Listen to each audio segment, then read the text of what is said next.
नवी मुंबईतील Vashi railway station परिसरात इन ऑर्बिट मॉल जवळ तेलंगणा पासिंगचा एक ट्रक दुसऱ्या वाहनात माल स्थलांतर करत असल्याची माहिती पोलिसांना मिळताच पोलिसांनी तात्काळ घटनास्थळी धाव घेतली।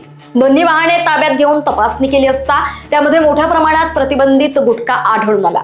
या कारवाईत पोलिसांनी 3 आरोपींना ताब्यात घेतलं असून सुमारे 13 लाख रुपयांचा गुटखा जप्त केलाय। जप्त करण्यात आलेला गुटखा वाशी पोलीस ठाण्यात नेऊन अधिक चौकशी करण्यात आली असता हा प्रतिबंधित गुटखा विक्रीसाठी परराज्यातून आणल्याचे निष्पन्न झाले। या प्रकरणी आरोपींची चौकशी सुरू आहे। आम्ही गुन्हा रजिस्टर क्रमांक 16/2026 भारतीय न्याय संहिता 2023 कलम 123 274 275 223 3/5 तसेच अन्न सुरक्षा आणि मानके अधिनियम 2006 चे कलम 26, 27, 59 अन्वये गुन्हा नोंद केलेला आहे।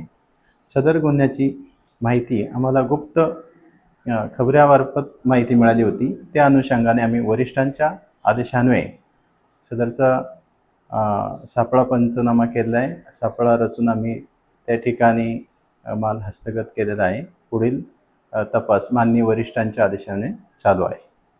लोकवाहिनी मीडियाकरिता ब्युरो रिपोर्ट, नवी मुंबई।